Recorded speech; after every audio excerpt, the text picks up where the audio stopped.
Your life is leaking. Every scattered morning, every reactive hour, every decision you make on impulse is bleeding power out of a person who is built for more. You are not lazy. You are not broken. You are unstructured.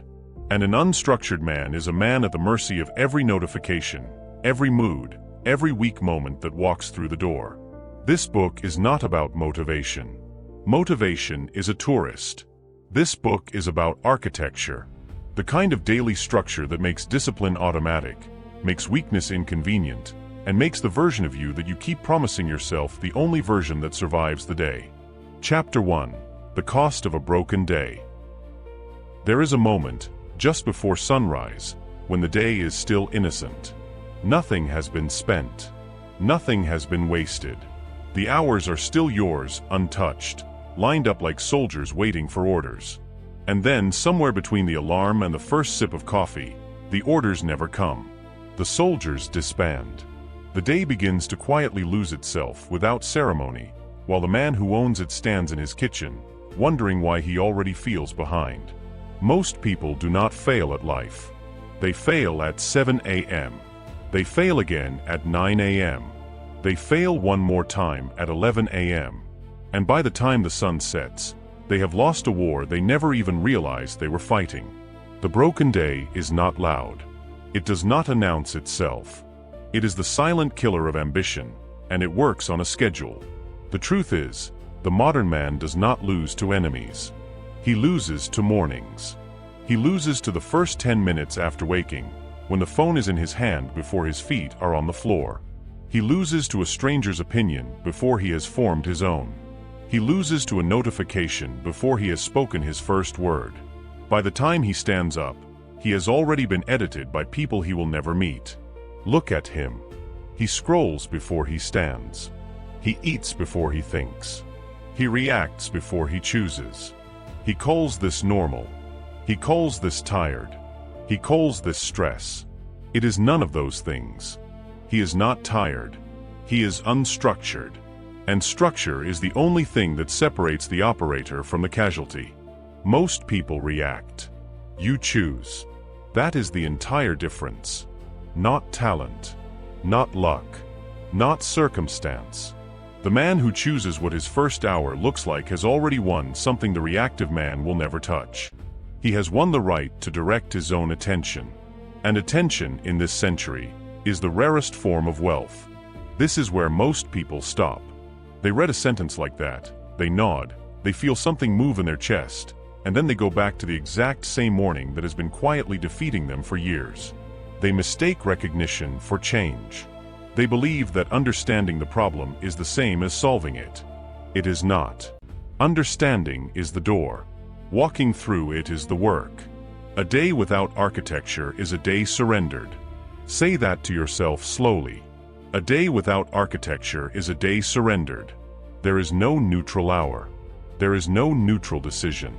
Either you built the morning or the morning built you, and one of those two things is happening whether you choose to participate or not.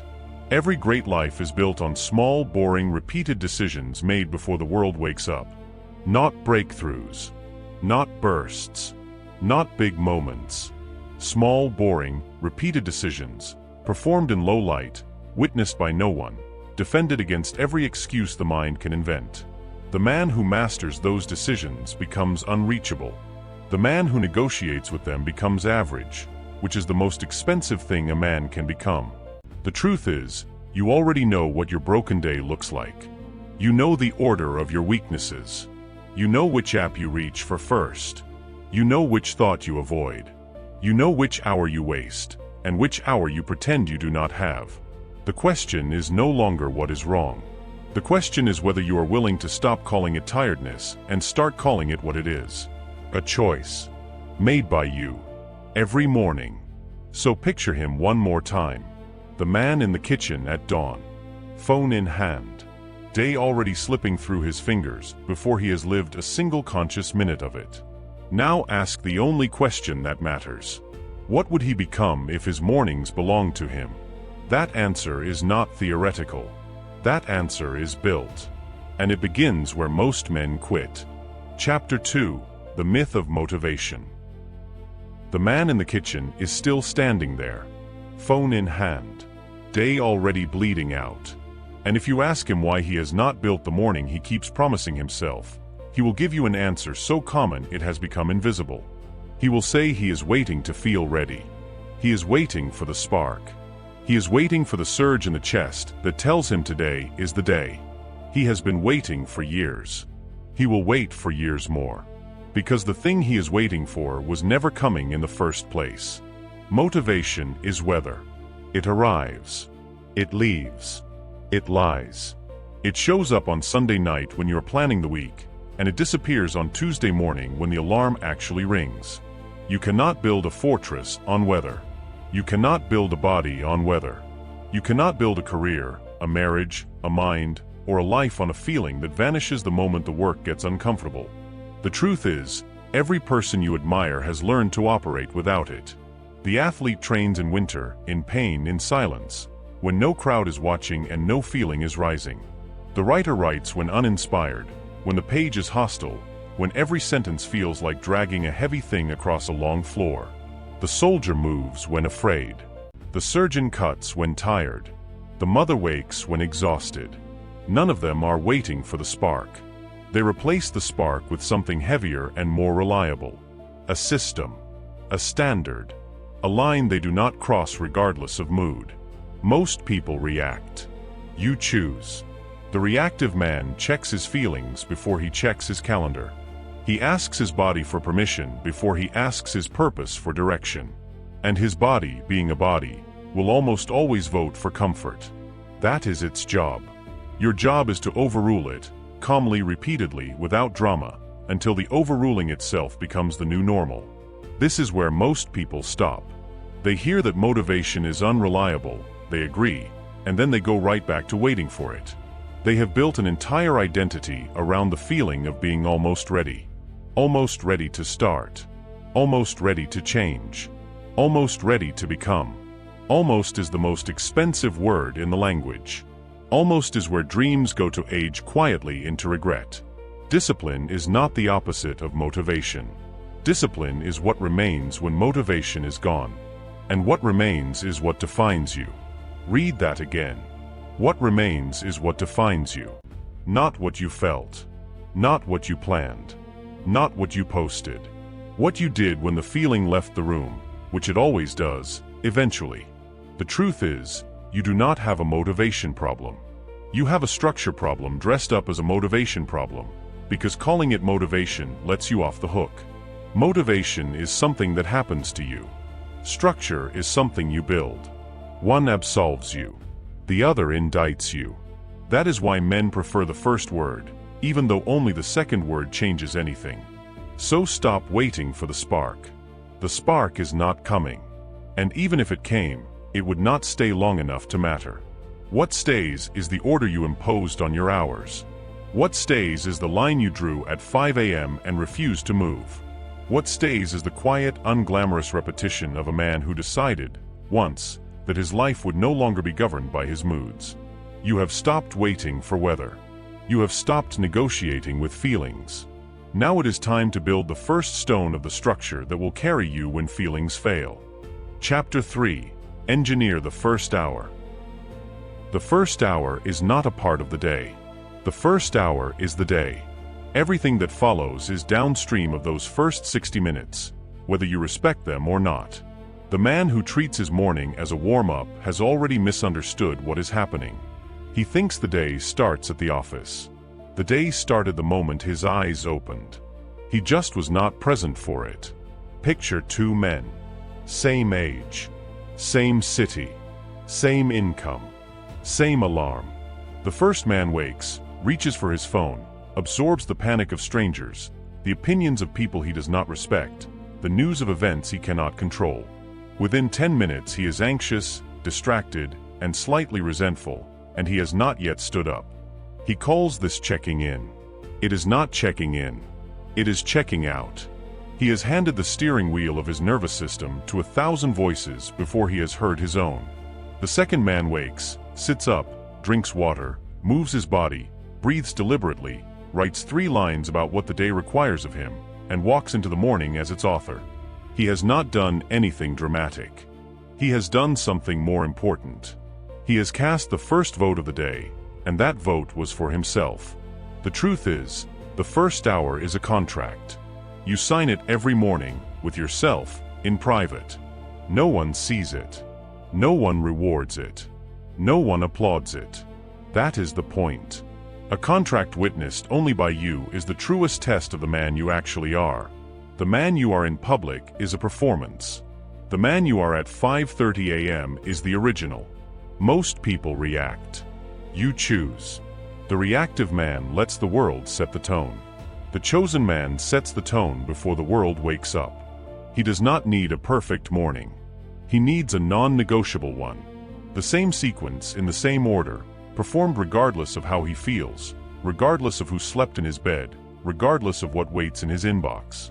Sameness is not boredom. Sameness is foundation. You cannot pour concrete on a surface that keeps moving. The engineering is simple.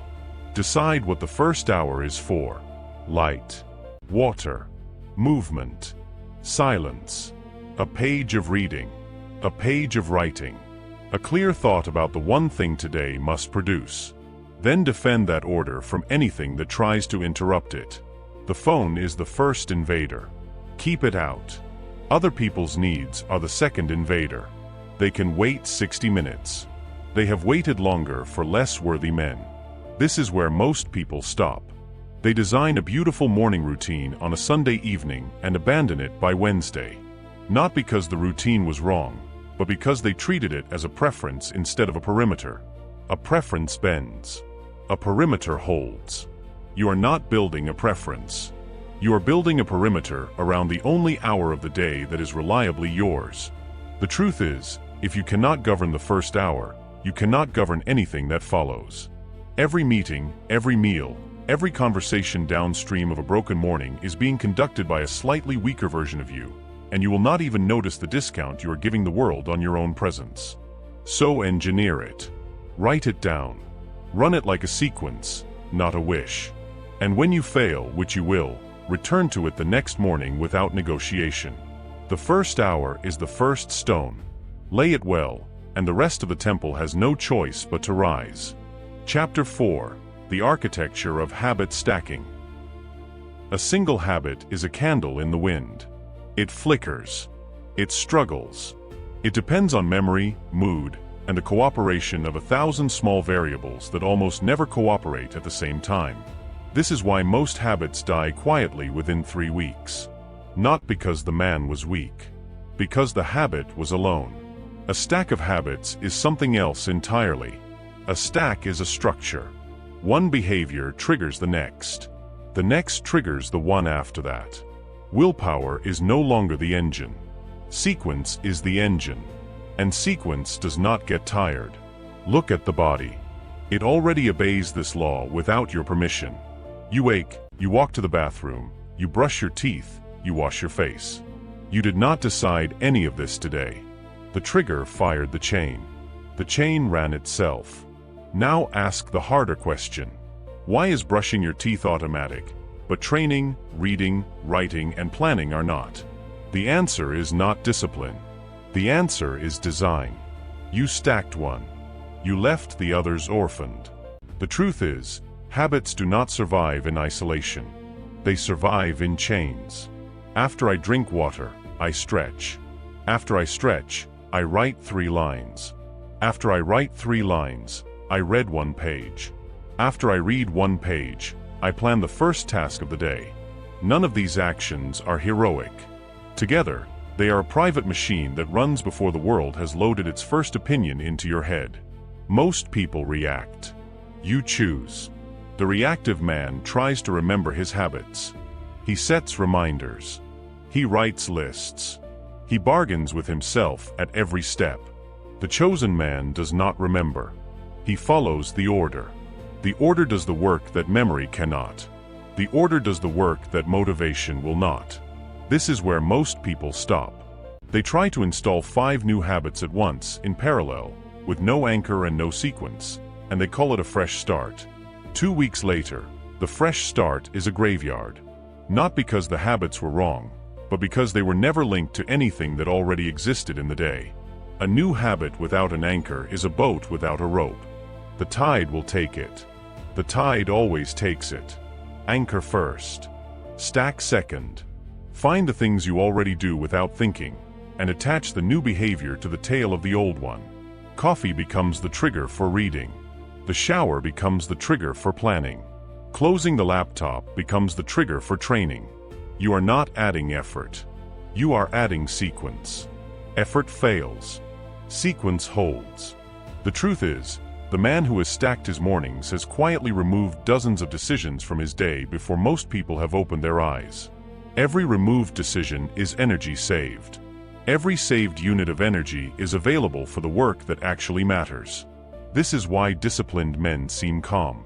They are not fighting themselves at every step. They have already won those fights, in advance, by design. Do not rely on memory. Do not rely on mood. Rely on the order. The order is patient. The order is loyal. The order does not care if you slept badly or if your week was hard.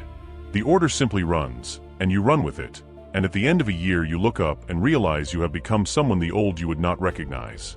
A chain of small actions, running like clockwork before breakfast, while the rest of the world is still negotiating with its alarm.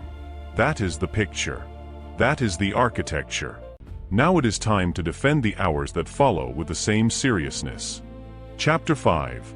Time Blocking as Self-Respect. A calendar is a confession. Show me how you spend your hours, and I will show you what you actually believe about your life, regardless of what you say out loud. The man who claims his family matters but gives them the leftover minutes of his day is lying gently to himself.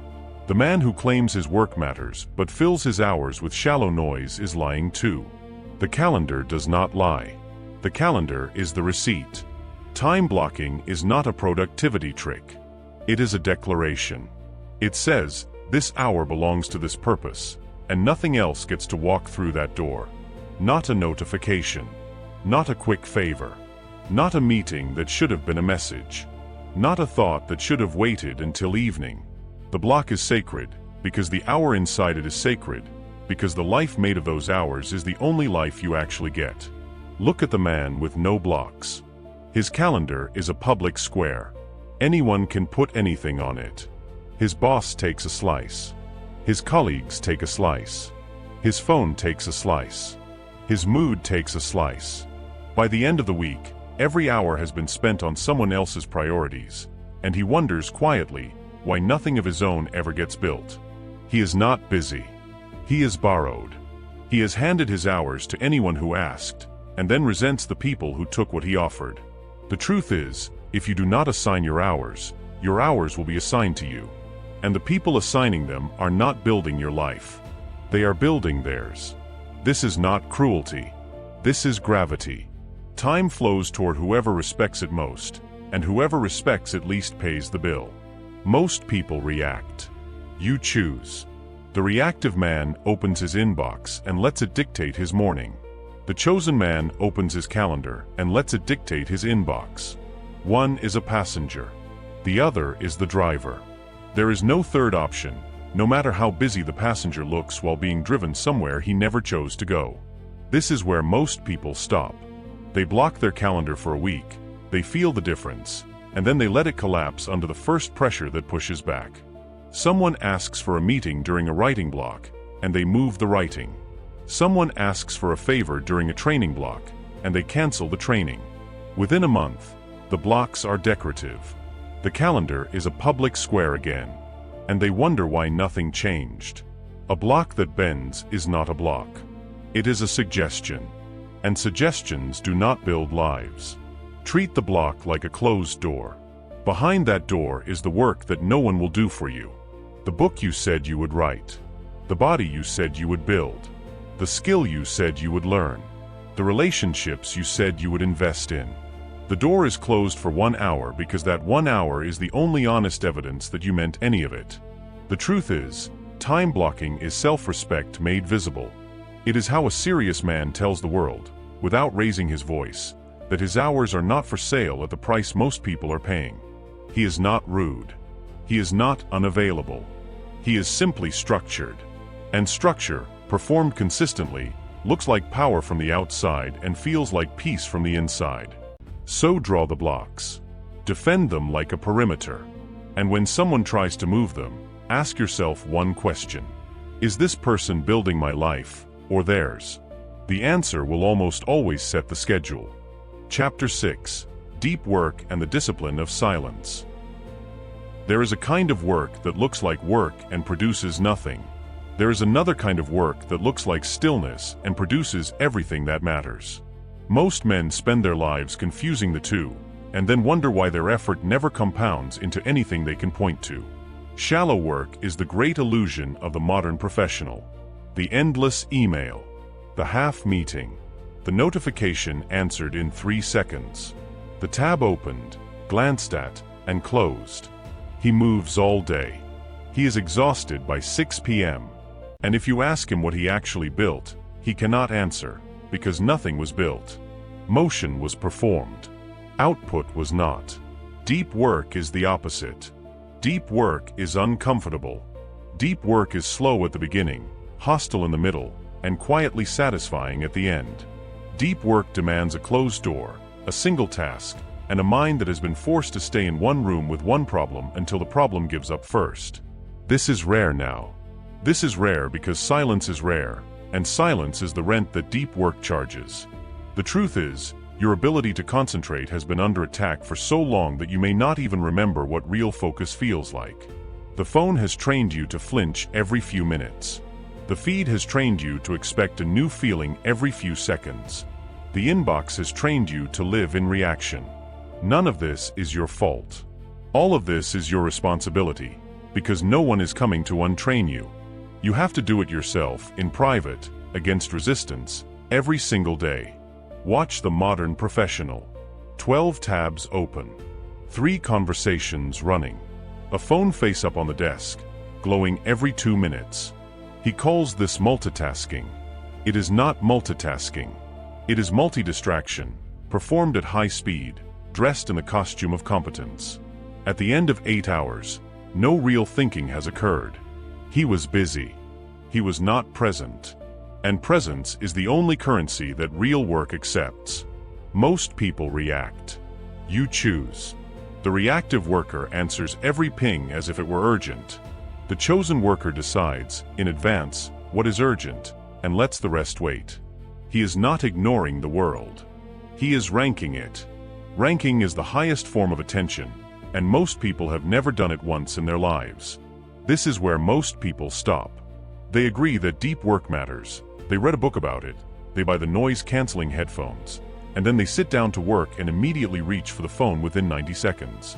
Not because they are weak, but because they never built the silence. Silence is not the absence of sound. Silence is the presence of structure that keeps interruption out. Without that structure, the mind will invent interruption on its own. It always does. The truth is, the man who can sit with one problem for 90 uninterrupted minutes has become a rare asset in any field. He is rare not because he is smarter, but because he has reclaimed something the rest of the world has surrendered. He has reclaimed his attention. And attention, compounded over years, becomes mastery. There is no other path. There has never been another path. Protect concentration like capital. Spend it on what compounds. Refuse the small, the shallow, the urgent that is not actually urgent. The closed door is not antisocial. The closed door is the only honest sign that something real is being built behind it. A desk. A single task. A door that does not open for an hour. The quiet sound of work that no one is watching, which is the only kind that ever matters. Now lift your eyes from the desk and consider the body that has been holding you up the entire time. Chapter 7. The body is the foundation. There is a lie that intelligent men love to tell themselves. The lie is that the mind is the operator and the body is the vehicle. The lie is that thinking is real and training is optional. The lie is that the work of the mind can be sustained on caffeine, sugar, 4 hours of sleep, and a chair. The lie is comforting because it lets the man avoid the gym, the kitchen, and the bedroom hour he keeps pushing later and later. The lie is also why he feels, at 35, like a man of 50, and cannot understand why. The body is not a vehicle for the mind. The body is the soil the mind grows in. Poor soil produces poor thinking, poor judgment, poor patience, poor decisions, poor relationships, and poor work. You cannot run a disciplined mind on an undisciplined body. The wiring does not allow it. Biology is not impressed by your ambition. Look at the man who tries to make an important decision at 4 p.m. on a Tuesday. He has slept 5 hours. He has eaten food that was engineered to be eaten quickly, not to fuel a human being. He has not moved his body in days. He has consumed more screen than sky. And now he tries to think clearly about his career, his money, his marriage, his future. He calls his fog stress. It is not stress. It is neglect, dressed up in professional language. He is not overwhelmed. He is under-maintained. The truth is, training, sleep, food, and water are not lifestyle preferences. They are operating requirements. You can ignore them for a while. The body is forgiving in the short term.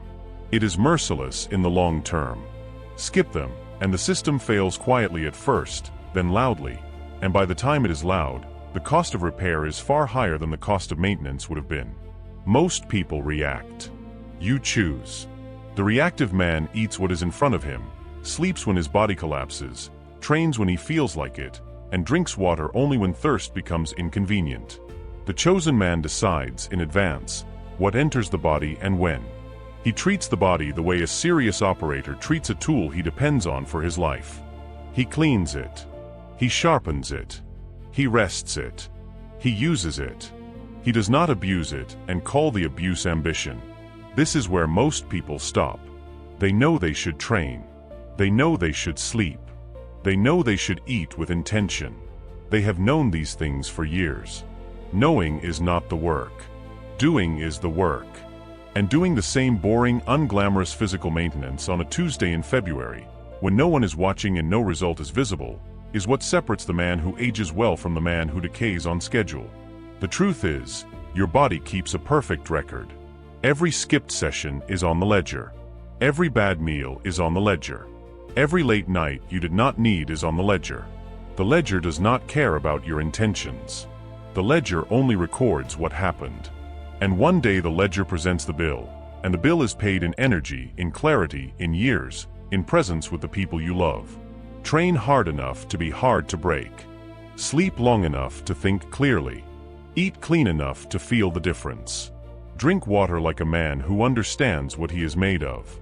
None of this is dramatic. All of this is foundational.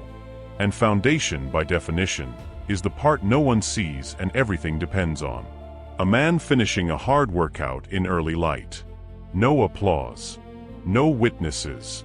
Just the foundation being poured again.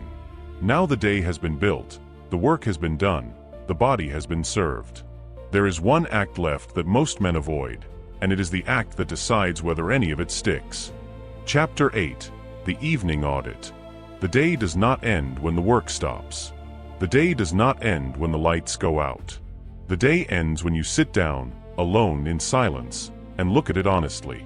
The man who skips this step is condemned to repeat his weaknesses for the rest of his life, because weaknesses you refuse to examine become weaknesses you no longer notice. And what you do not notice, you cannot change. Most men avoid the evening for a reason. The evening is the moment the performance ends. The meetings are over. The calls are done. The audience is gone. And in that quiet, the truth of the day begins to surface, slowly, like something rising from deep water. The truth of what you actually did. The truth of what you avoided. The truth of the small lies you told yourself between 9 a.m. and 6 p.m. about how hard you were really working. Most men cannot sit in that quiet, so they fill it. With food. With screens. With noise. With another drink. With anything that prevents the audit. The truth is, you cannot fix what you refuse to examine. The evening audit is the mirror most men avoid, which is exactly why most men stay the same, year after year, telling the same story about why this year did not become the year. The mirror is not cruel.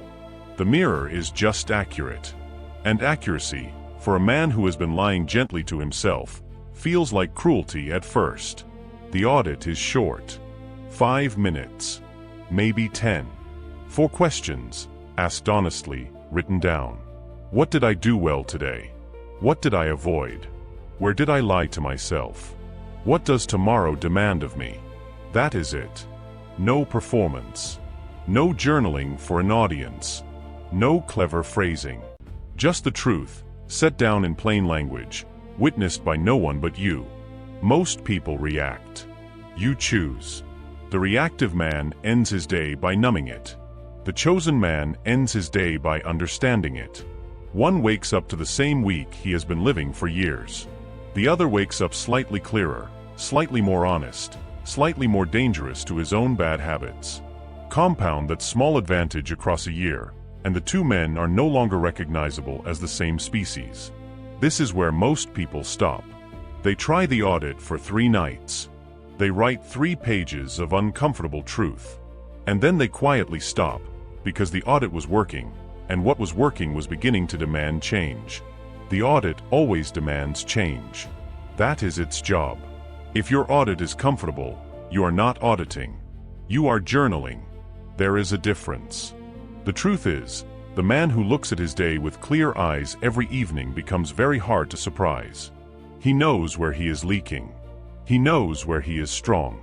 He knows which hour of the day breaks him and which hour rebuilds him. He stops being mysterious to himself. And a man who is not mysterious to himself is a man who can finally be governed by his own hand, instead of by accident. 5 minutes of honesty saves 5 years of drift. Read that twice. 5 minutes. 5 years. The exchange rate of the evening audit is the most favorable trade available to a human being, and almost no one takes it, because it costs the one thing most men refuse to spend. Honesty about themselves, in private, with no audience to perform for. A notebook. A single lamp. A quiet question written across the top of the page. Was today worthy of the life I claim to want? Answer it. Then go to sleep. Then do it again tomorrow. And then defend the structure that made any of this possible from the slow, quiet decay that comes for every routine eventually. Chapter 9. Guarding the System Against Decay. Every routine decays. Read that sentence and let it land. Every routine decays. Not some routines. Not weak routines. Not the routines of weak men. Every routine. Yours included. The one you are proud of right now. The one that is finally working. The one you believe you have mastered. It is already beginning to decay quietly, in places you are not looking, and the only question is whether you will notice in time. Decay does not arrive as a collapse. It arrives as a small permission. One skipped morning, because you were tired and you had earned it. One late night, because the show was good and tomorrow would forgive you. One meal that does not belong, because it was a special occasion, and then another, because the first one did not seem to hurt. One missed audit. One missed block. One missed session. None of them feel like the end of anything. All of them are. Look at how it actually happens. The man who built a beautiful morning routine in January is still doing most of it in March. By June, he has dropped the journaling. By August, the training has become inconsistent. By October, the phone has crept back into the first hour. By December, he is exactly where he started, wondering what went wrong, blaming the year, blaming the job, blaming the season. Nothing went wrong. Decay went right. Decay always goes right when no one is guarding the perimeter.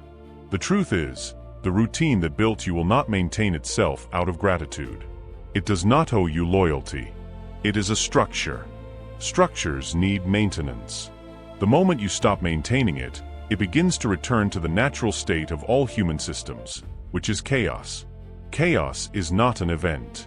Chaos is the default. Order is the exception, and the exception must be defended every single day. Most people react. You choose. The reactive man notices the decay only after the collapse. He wakes up one Monday and realizes he has not trained in 3 weeks, has not read in 2 months, has not audited his days since spring. He calls this falling off. It is not falling off.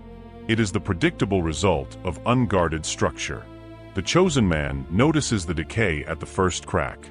He repairs it that morning calmly without drama, because that is what serious people do. They do not wait for the wall to fall before they pick up the trowel. This is where most people stop. They treat the routine as a project with an end date, instead of a perimeter with a permanent watch.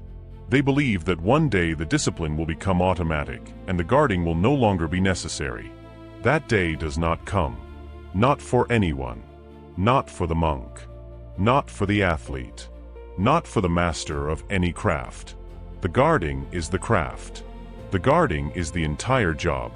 The truth is, you are not defending the routine because the routine is fragile.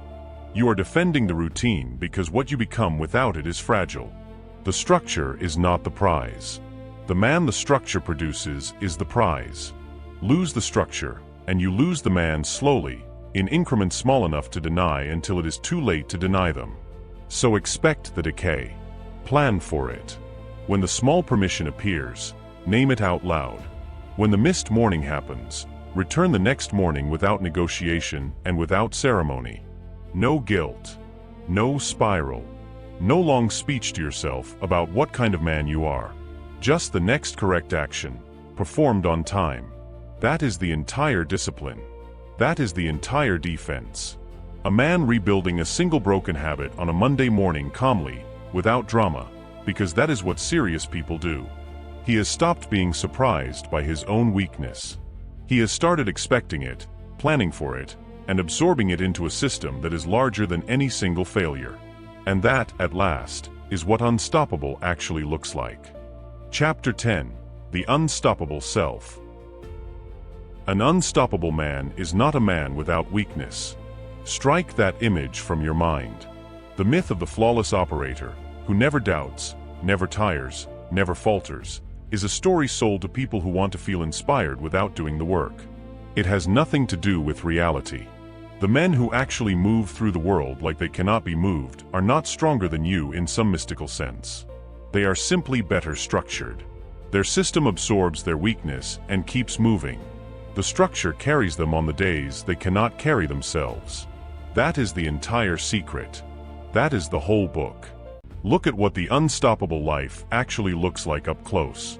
It is not loud. It is not glamorous. It does not photograph well. It is a quiet, repeating pattern of mornings, hours, meals, sessions, and audits, performed with the seriousness of a craft and the patience of a man who has stopped expecting applause. He wakes early. He moves his body. He guards his hours. He works deeply. He eats with intention. He audits his day. He sleeps. He repeats. Nothing about it is dramatic. Everything about it is undefeatable. The truth is, you do not rise to the level of your ambition. You fall to the level of your routine. Read that one more time, because every other lesson in this book lives underneath it. You fall to the level of your routine. Not your goals. Not your vision. Not your potential. Your routine.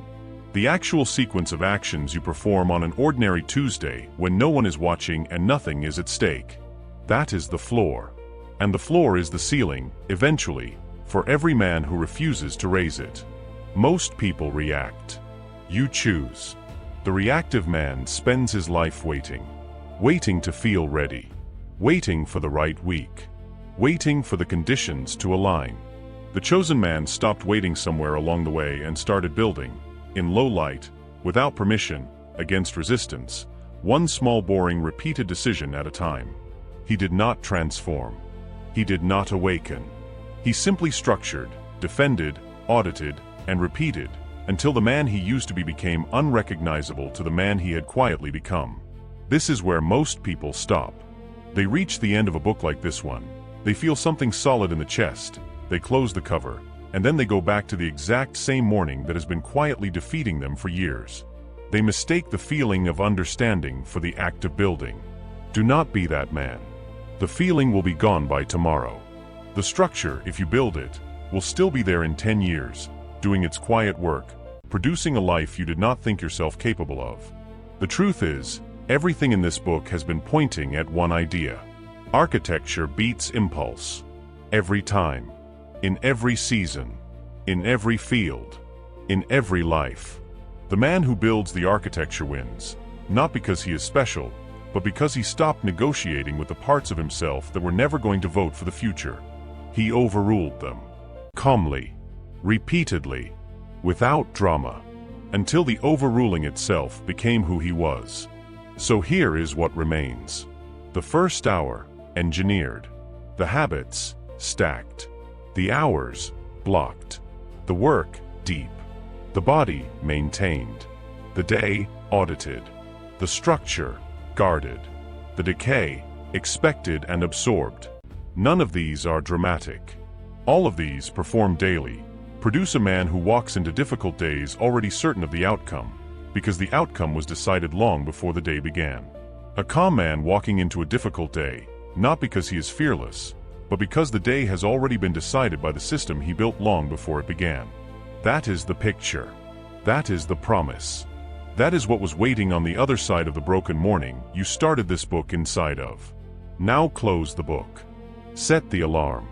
And begin. You came to this book looking for a routine. You are leaving with something heavier. A standard. A structure. A way of carrying yourself through the hours that no longer asks permission from your moods.